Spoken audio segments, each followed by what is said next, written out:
नमस्कार दोस्तों, जय श्री कृष्णा। स्वागत अभिनंदन है आपका अपने YouTube channel SK online hub में। राजस्थान के जो प्रमुख राजवंश हैं उसमें हमने महाराणा सांगा का जो अध्ययन है वो कर लिया था। आज हम आपके सामने लेकर आए हैं वीर शिरोमणि महाराणा प्रताप का टॉपिक को लेकर आए हैं, जो कि राजस्थान के बहुत ही प्रतापी शासक हुए हैं और इससे जो एग्जाम में प्रश्न जो पुटअप होने की बहुत ही संभावना वो रहती है। और जो इस चैनल पे नए हैं वो चैनल को सब्सक्राइब करें, बेल आइकन को प्रेस करें ताकि आगे आने वाली जितनी भी कक्षाएं हैं उसका जो नोटिफिकेशन है वो आपके पास समय पर वो पहुँच सको उसका जो नोटिफिकेशन है वो आपके पास समय पर पहुँच सके और आप समय पर वो क्लास देख सको। तो आप सब प्रतिभागी है वो वीडियो के अंत तक बने रहिए, आपको जो रोचक जानकारी वो मिलती रहेगी। चलिए अपने चलते हैं अपने टॉपिक की तरफ। महाराणा प्रताप का जन्म 9 मई 1540 ईस्वी में कुंभलगढ़ दुर्ग राजसमंद बादल महल में हुआ था। इनके पिता का नाम उदय सिंह व माता का नाम जयवंताबाई था। जयवंताबाई को राजस्थान की जीजाबाई के नाम से भी उसको जाना जाता है। महाराणा प्रताप की पत्नी का नाम अजबदे, इनको हीरबाई या फूल कंवर के नाम से भी जाना जाता है। महाराणा प्रताप को बचपन में कीका नाम से उसको पुकारा जाता था और इसके अलावा वीर शिरोमणि, गुलोत राणा, ये अकबर के द्वारा इसको जो उपाधि दी गई थी, मेवाड़ केसरी, हिंदुआ सूरज आदि उपनामों से भी महाराणा प्रताप को जाना जाता है। महाराणा प्रताप की घोड़े का नाम चेतक था, हाथी का नाम रामप्रसाद था। महाराणा प्रताप की अन्य हाथियों में लूणा, खांडेराव, चक्रवात था। मुगलों की तरफ से युद्ध में भाग लेने वाले हाथियों में गजराज, गजमुक्त, रणमंदार, हवाई है वो अकबर का हाथी था। इसके अलावा मर्दाना ही मानसिंह का हाथी था। आदि हाथियों ने युद्ध में भाग लिया था।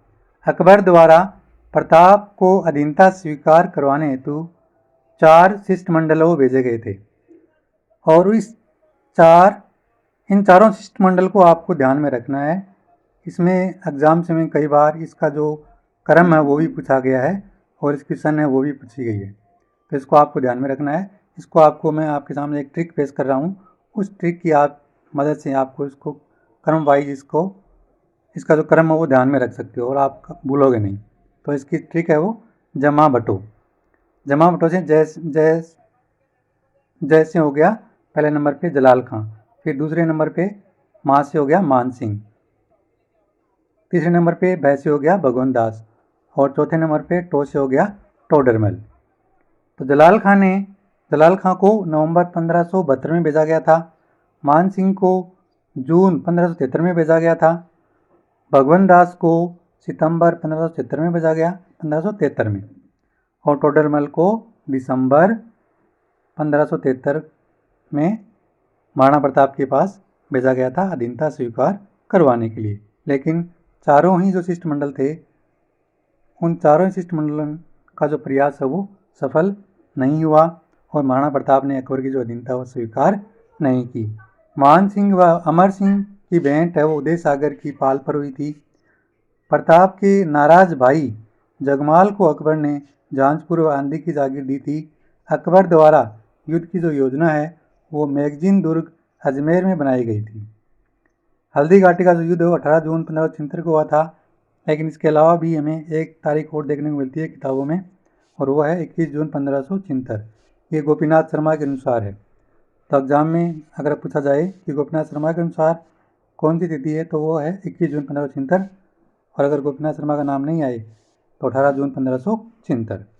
महाराणा प्रताप की घोड़े चेतक की छतरी और बलीचा राजसमंद में 4 खंभिया छतरी है वो बनी हुई है। महाराणा प्रताप की घोड़े चेतक की छतरी बलीचा राजसमंद में 4 खंभिया छतरी बनी हुई है। महाराणा प्रताप की छतरी बांडोली उदयपुर में 8 खंभिया केजड़ बांध के किनारे बनी हुई है। राज्याभिषेक के समय प्रताप को तलवार रावत कर्तनदास चुनावत ने बांधी थी। युद्ध हेतु मान सिंह का जो सैनिक केंद्र था वो मांडलगढ़ था और महाराणा प्रताप का सैनिक केंद्र गोगुंदा था। अकबर ने प्रताप के प्रसिद्ध हाथी राम प्रसाद को जीतकर उसका नाम है वो पीर प्रसाद रखा था। हल्दी घाटी युद्ध में प्रताप के घायल होने पर सादड़ी के जाला बिद्दा या मन्ना ने राजचिन्ह धारण कर युद्ध लड़ा था। हल्दी घाटी में घायल राजपूत सैनिकों का जो इलाज है वो कोलियारी गांव में करवाया गया था। प्रताप ने युद्ध के बाद अस्थायी जो राजधानी है वो आवरगढ़ को बनाई थी और ये है महाराणा प्रताप की 28 वर्ष तक राजधानी रही थी। दिवेर का जो युद्ध है वो अक्टूबर 1582 में लड़ा गया था। प्रताप का दरबारी कवि चक्रपाणी मिश्र था। चक्रपाणी मिश्र ने विश्व वल्लभ, मुहूर्तमाला, व्यवहारदर्श, राज्याभिषेक पद्धति आदि रचनाएं लिखी थी। प्रताप रा झूलना ये जो रचना है वो माला सांधु की रचना है। विरुद्ध छतरी ये दुर्सा आडा की रचना है। 1586 से 1596 तक की जो अवधि को अघोषित संधि के नाम से इसको जाना जाता है। ये प्रश्न भी पूछा गया था एग्जाम्स में। महाराणा प्रताप की सेना के हरावाल दस्ते का सेनापति हाकिम का सूरी था, ये भी पूछा गया है। भामाशाह ने प्रताप को अपनी संपत्ति है चूलिया गांव में भेंट की थी, जिसमें उसने 25 लाख रुपए और 2000 स्वर्ण अरसरपियाँ हैं वो महाराणा प्रताप को भेंट की थी। बदायूनी ने मुंत ख्वाब उत तवारिफ में हल्दी घाटी के युद्ध को गोगुंदा का युद्ध कहा था। अबुल फजल ने आईने अकबरी में हल्दी घाटी युद्ध को कमनौर का युद्ध कहा है। कर्नल टोड ने हल्दी घाटी के युद्ध को मेवाड़ की थर्मोपली कहा था। महाराणा प्रताप की राजधानियों का जो क्रम है वो निम्नानुसार है। सबसे पहले गोगुंदा, उसके बाद में कुंभलगढ़, उसके बाद में आवरगढ़, उसके बाद में फिर से कुंभलगढ़ और लास्ट में चावंड। हल्दी घाटी युद्ध में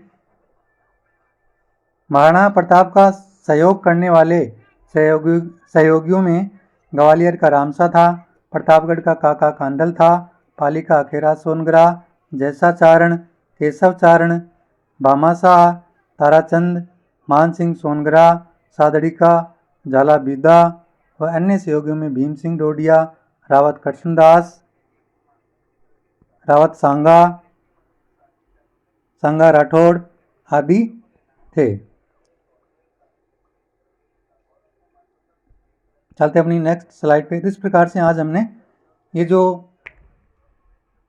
महाराणा प्रताप को हल्दी घाटी के युद्ध में सहयोग करने वाले जो सहयोगी हैं इनके जो नाम हैं वो भी एग्जाम्स में पूछे गए हैं, तो इन नामों को आपको ध्यान में रखना है। इनसे भी प्रश्न पुटअप होने की बहुत संभावना रहती है। तो जो प्रतियोगी परीक्षाओं की तैयारी करने वाले जो प्रतिभागी हैं वो इस क्लास को रिवीजन के तौर पर देख सकते हैं, और जो प्रतियोगी परीक्षाओं की तैयारी करने वाले प्रतिभागी हैं उनको आप ये जो क्लास है वो शेयर ज़रूर करें ताकि वो भी इस क्लास से फ़ायदा वो उठा सकें।